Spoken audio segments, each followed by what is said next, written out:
Welcome back. Rajkot મહાનગરપાલિકાની ચૂંટણીના પડઘમ વાગતાની સાથે જ રાજકીય હિલચાલ તેજ થઈ ગઈ છે। આજે કોંગ્રેસના પ્રદેશ અગ્રણીઓ જેનીબેન ઠુમ્મર અને માનસિંગ ડોડિયા રાજકોટ પહોંચ્યા છે, જ્યાં તેઓ મનપા ચૂંટણી લડવા ઇચ્છતા ઉમેદવારોની સેન્સ લેવાની પ્રક્રિયા હાથ ધરશે। આજે પ્રથમ તબક્કામાં વોર્ડ નંબર 1 થી 9 દાવેદારોને સાંભળવામાં આવશે, જ્યારે આવતીકાલે વોર્ડ નંબર 10 થી 18ના ઉમેદવારો સાથે ચર્ચા કરવામાં આવશે। કોંગ્રેસ પક્ષ આ વખતે ઉમેદવારની જ્ઞાતિ, વિસ્તારમાં તેની સક્રિયતા અને ચૂંટણી જીતવાની ક્ષમતા જેવા મહત્વના પાસાઓ પર ભાર મૂકી રહી છે।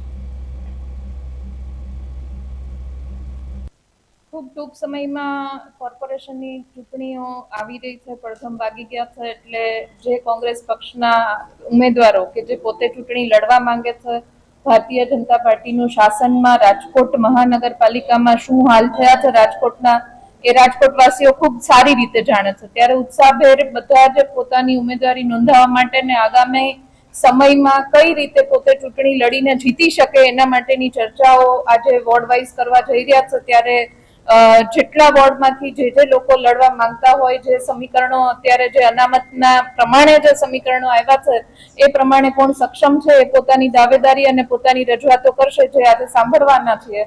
કોઈ ઉમેદવારોની જાહેરાત કે કોઈ પ્રોબેબલ ઉમેદવારોની વાત આજે કે કાલે કે હજી આ અઠવાડિયામાં પણ કરવાની નથી, ફક્ત આ સાંભળવાની કોંગ્રેસ પક્ષ તરફથી પ્રક્રિયાની શરૂઆત કરી છે। આ સાંભળવાને ઉમેદવાર જાહેરાતને કોઈ લેવા